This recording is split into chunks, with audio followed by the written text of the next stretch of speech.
Where am I?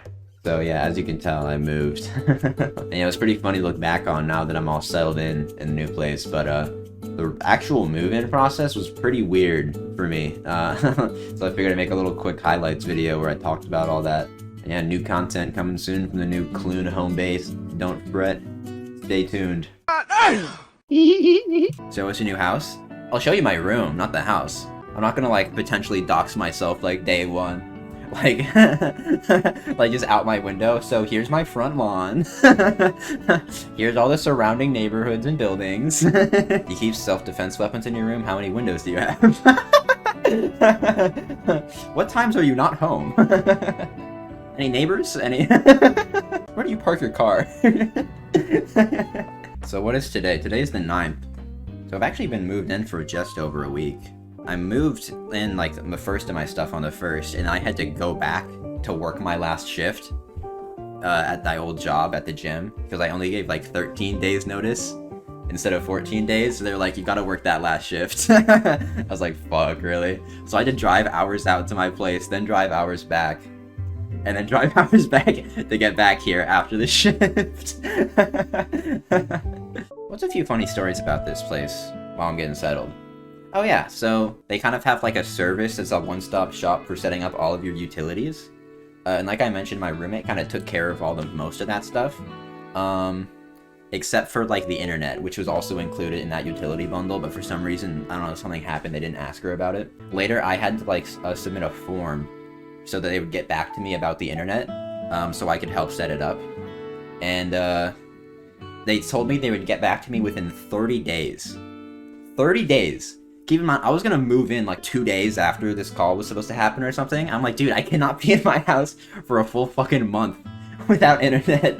So I was just like, fuck, man, if I really have to wait that long, it's gonna be so shitty. But I didn't think there was anything I could do about it. But then that night after I submitted the form, I went to bed, and I kid you not, I like never have dreams, but that night I had a nightmare that a man murdered me. Do you know the go crazy, go stupid guy? Like, go crazy, go stupid. A guy that looked exactly like that. Go crazy.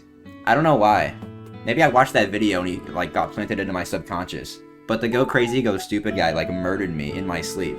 He just stabbed me in the gut, and the moment I got stabbed, I like woke up out of a slumber in like a cold sweat. And then 2 minutes after that, it was like 8:30 in the morning. I got the call from the internet people, which I would have 100% missed had I not been sleep stabbed. So I don't know what the fuck that's supposed to say, if there's any dream interpreters out there, but I don't know. The man who murdered me in my sleep woke me up just in time to get my internet installed. So that's pretty cool. That was a strange phenomenon. But yeah, so then I was on the call with those guys. And we set everything up, and keep in mind, I had to do some research when I was like setting up submitting the form for them to get back to me. So I already knew what providers were in the area, and only Comcast Xfinity worked. Which I was kind of pissed about because I've heard bad things about Comcast, but I was like, fuck it, whatever, man. If we gotta do it, we gotta do it, you know? But then on the call, they were like, yeah, so you got 2 options, you got Comcast or Spectrum. And I was like, oh, Spectrum? Are you sure that's, like, can you triple check that Spectrum is a possibility? Because I checked and it said that Spectrum does not reach my address. And they're like, no, like 100%. I check in our system, everything's integrated. If I see that Spectrum is available, then you can use Spectrum. And I was like, oh, okay, cool. Well, I mean, I use Spectrum at the current house, like at the house where my parents' house where I used to live. So I was like, oh, I may as well do that because I'm familiar with it. And they were like, okay, cool. We did everything, set up the transaction. The next day I get a call. Yeah, there was a problem. Spectrum does not exist in your house. Bye. I was so fucking pissed, dude. Like, why me? You know? Like, so I had to like submit another form. 2 days later, I had to call them back. And again, they were like, yeah, so you got 2 internet providers, Comcast or Spectrum. And I said, shut up, give me Comcast. I'm not doing this again.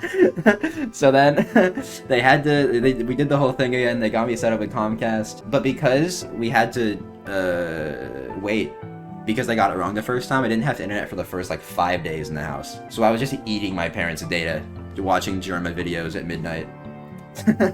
Just like trying to pass the time. But hey, we're good now, baby.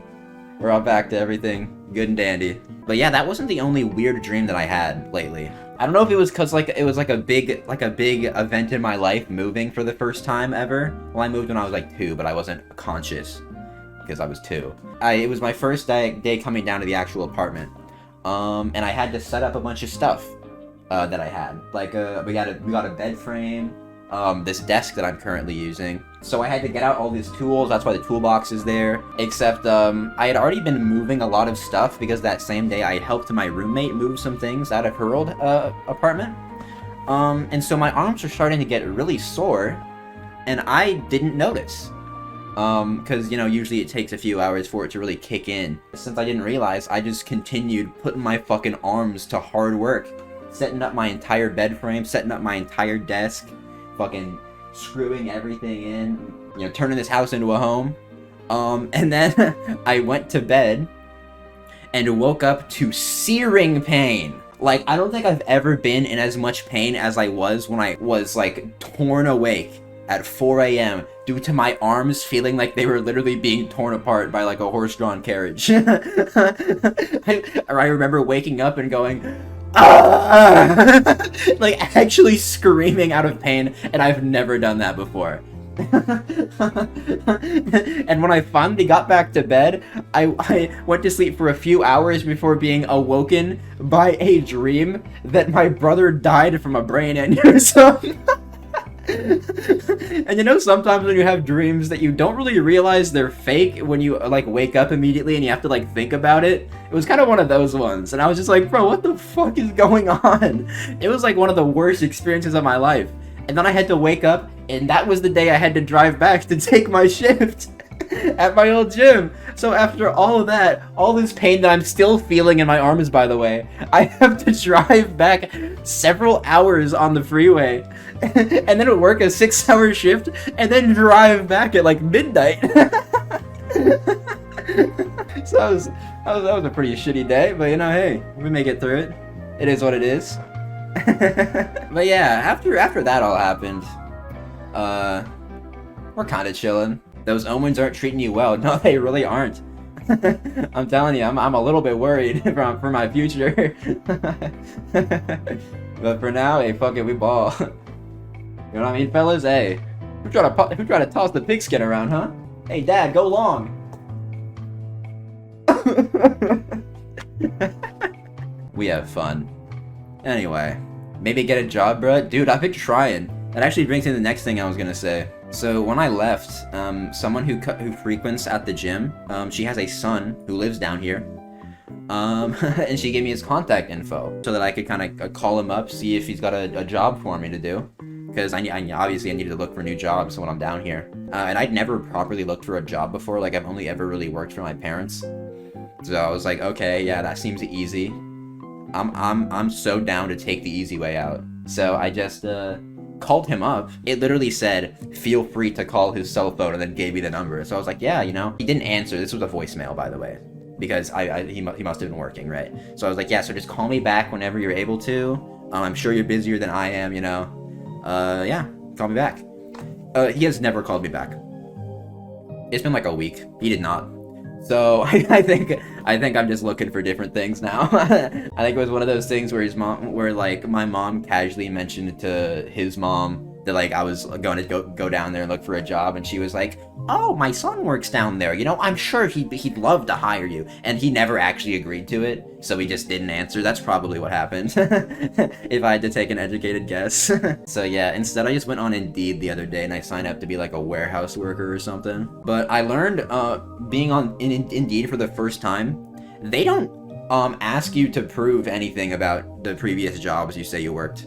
Like, it doesn't ask for employee contact info or employer contact info. It doesn't ask for, like, anything. Like, you can just lie if you really wanted to. And it's, like, so easy. You can just make shit up.